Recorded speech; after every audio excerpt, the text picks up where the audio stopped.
Hey guys, thanks for watching. I'm at Evnroll in Carlsbad. Evnroll putters really kind of shocked the world of golf equipment a couple of years ago when they came out with these grooves that all the putters have. Really groundbreaking and certainly disruptive technology in the equipment world. Well, now I'm here because Guerin, who is in here doing some club building at the moment, is they've come out with this new, very radical looking putter. What's the first thing they say when they see it, Guerin? Is it legal? Is it legal? And the answer? Yes, of course it's legal. You won't get arrested. Yeah, right. The black vans from the USGA will not show up at your house. I'm gonna show it to you in a second. Guerin's putting it together right now, doing some custom fitting. Stay tuned, you guys are gonna like this. Can you get that down there? Yeah, sure. Bad back. Under gravity grips? Right there in the bottom. Yeah, that's Very bottom? That's the gray one. Now, Guerin is putting this gravity grip on here. There's a lot of passion in Guerin's voice when he starts talking about what the gravity grip can do. Yeah, it's just, you know, the basic thing is when you just... Yeah. It'll stand up because there's a steel rod running all the way down here. And this is made of ultralight foam. Mm-hmm. So when you hold it, you feel this weight down in your knuckles. And that obviously being directly below the shaft, it makes you feel where the face is of the putter. And this is what we're talking about that we're going to talk about today, guys. Check this out right here. This is the Evnroll tour stroke. How far back is that offset? It is 1¼ inches. Wow, it looks huge. Guerin, good to see you again. Good to see you. Brandon, thank you for coming by. Guys have seen Guerin on the channel before, so we're here at Evnroll, and I saw a picture of this, and the first time I saw a picture of this, I was like, I've got to talk to them about that. So I contacted Travis. What is this? So we're going to get up close for you guys to see, and Guerin, tell us, first of all, like what it is and how it came about. I developed this to create what I think is the best stroke, the perfect stroke. The best stroke that I see on tour is a shorter takeaway. When they get to square, they continue square for 1 inch through impact. Yep. And then a longer follow through. Okay. And so it's still on a slight arc because if you completed your putting stroke, it'd be behind your head. Mm-hmm. So if I was going to describe this stroke, it would be 40% takeaway inside, and then back to square, and then continue to square for 1 inch, and then 60% follow through. Yeah. So that would be this nice stroke that would have a little acceleration and commitment through the impact. So no deceleration, no giving up on the putt, and keeping the putter face square at impact, just 1 inch. Yeah. Just until the ball's gone. Mm-hmm. So that is the premise of what this does. All right, so we're right over. Okay, so this is the practice mode. So see how I'm centering the putter behind it? Mm-hmm. Okay, and now see how the shaft is right there about even with the back of the ball? Yes. Okay, so a normal putter would sit like this and the shaft would be about right there. So let's put the shaft in the same spot, right there. So now we set up with the shaft where it should be, but the head's not there. It's back 1 inch behind the ball, and maybe even a little more. So now when I take it back right to here. So that's about the 40% backstroke. When I come back to square where the shaft is in its normal position, I still have to maintain a square zone. Look where the shaft is now, up toward the front of the ball. So now I'm maintaining a square zone, and then when I make a finish, I've already committed through the stroke, and the shaft actually ends up about 60% on the way through. The other thing it does is so now it's already back, so you don't take it back as far. So you continue to commit through the hitting zone, and you have a longer follow through. So that right there, just built into it, satisfies two of the things you're saying makes such a great stroke on tour. Oh, I think all three. And then what's the third? The third is first is the shorter takeaway. Yeah. Square through impact for 1 inch and a longer follow through. You continue and you commit to the stroke through impact. So that's really important. So that's what this does. So now in the player mode, it's right behind the ball. My hands are preset, and I'm going to try. So I'm going to keep that shaft. I'm going to keep the head going until the shaft is up to where it is now. So I take it back. Yeah, made it. And the really wonderful thing about this is that because the entire head is away from the shaft. Well, there's a thing called, there's something we call effective MOI. Okay. So effective MOI is where you judge the MOI from the shaft. And so the effective MOI is 20,000 effective MOI. That's just super, super stable. What is MOI? What is that? It's resistance to twisting. Okay.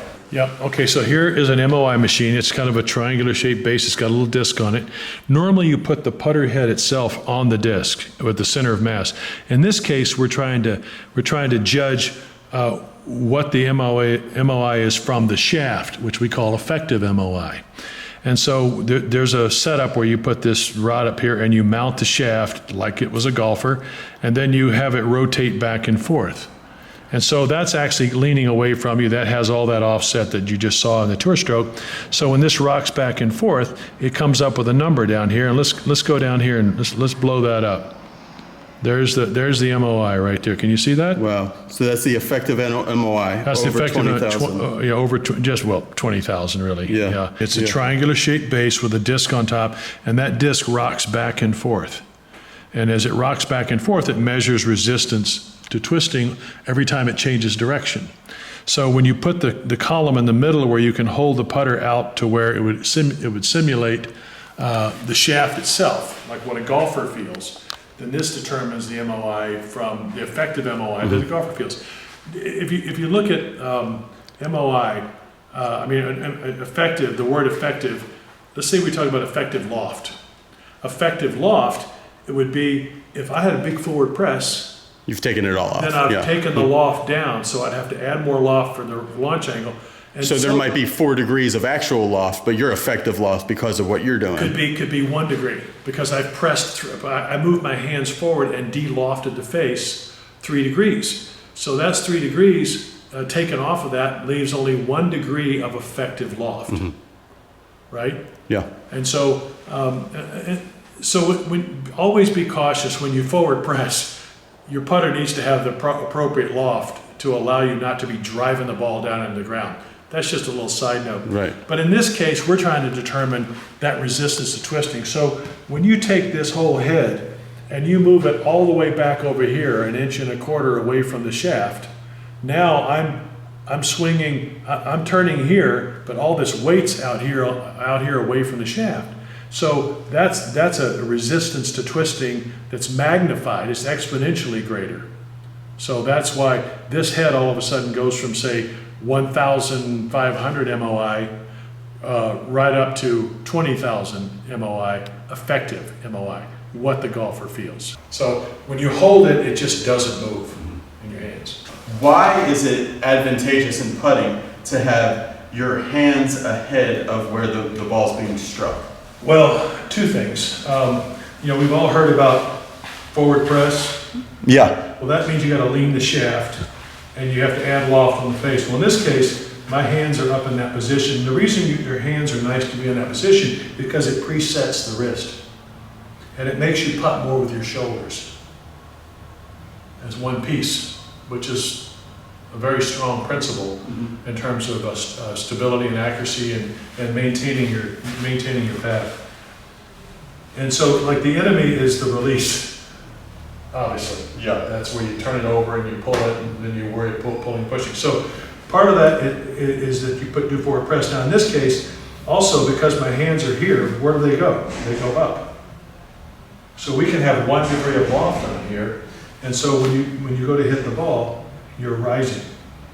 When I get to here, I'm coming up. So I've got to keep the loft. I've got to reduce the loft, or it'll just shoot up in the air. So here we are. Here's the way it would set up. Yep. Practice mode. Oh, you can see it. So that is a practice mode that you do over and over and over again, because it just gets you to feel that path.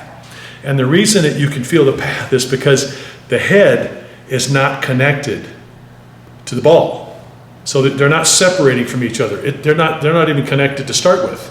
So what happens is that instead of having this happen, it's here. So you're feeling a path, and you start to ingrain that path of that path of shorter takeaway, square through impact, and finish. If I don't keep it square through impact, I'll pull it right away. It'll head right to the left, which is the number one fault in putting. All right, I have not hit this yet, guys, so you guys are gonna see my very first reaction to it. All right, so I got the shaft in line with the back. The shaft is in line right there.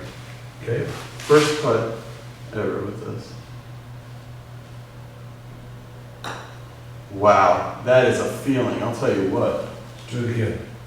It's kind of a mind-bending feeling, really. It feels like, where's impact? Oh, there it is. Like, okay, but you're not connected to the ball, so you're just thinking path. No, that's right. Just think about that square through impact. That's the most important place where the stroke commits itself. Yeah, that feels great, Guerin. Perfect. So now the shaft moves forward right up here. Okay. Now you're going to have that same feeling you just had in the practice mode. Look at the ball roll. Oh, that is great. Man, I was right in the center of the hole. A little better there. So now your hands are forward, but there's no shaft lean. If anything, very little. Yeah, that's there great. it is, just dead center. Gosh, I've hit 12 putts, I think, and I've made 10 of them. All right, we're going to do more stuff with Guerin, but I'm talking to him now. I'm trying to organize a Be Better Golf deal on this tour stroke. This is a training aid. You could use it on the course, right? There would be nothing illegal to doing that. It is legal. It is legal, as people say. Well, yeah. The real term is it conforms to the rules of golf, and that's right. That's been it conforms. And we have a letter on all of it right. from the USGA. So it is legal to play. You might have to keep the letter in your golf bag. Yeah. When the guy you're playing for the club championship says, no, there's no way. No, but it's remarkable. I mean, we've had it's on tour already. It's on 3 different tours, being used by players. It was originally went out just as a training aid. They just said, "Is this thing legal? Can I do this?" And we had a big call from the PGA guys and the USGA guys, and I said, "Yep, it's good. It's been approved, and so it is, and players are using it and loving it." I'm excited about it. Then there's also so we're going to try to organize something for the tour stroke for Be Better Golfers. It'll be in the description. You guys will see it. Also, you guys are going to be making this as an actual numbered. It already is. Evnroll. It's already in play and already being done. It's the TS. ER1 TS tour stroke. Right. But this is a cast putter. Mm-hmm. Okay, this has all been cast. It's been beautifully done, and we work really hard to get all the little details right and make it real nice and pretty. But it has the grooves, so that's fine. It has the offset. Everything's fine. But then on the milled version, which is 2.5 times more expensive. Right. No, 3 times more expensive. Yeah. It has a beautifully milled hosel. You're taking a gigantic block. Well, actually, we do what's called spin welding. We take a big block and then we friction weld a rod in here that we can mill the hosel part, because that's a lot of offset. We sort of cut it like this, so we keep the least amount of angle, and we come in from all different angles to mill it. It's really difficult to mill, but it's just a solid concept, and that's so cool. So check out the link in the description below. You can go to evenroll.com and see more information about it. If you guys have any questions, put them in the comments below. I'll make sure that Travis shows them to Guerin, and we'll try to answer all your questions down there. Travis is the millennial that works here. right. He runs the tour, so he knows all the tour players and all the so. social media stuff. This is very cool. Let us know what you think in the comments, and hit the subscribe button as well. Very important. See you later. Bye.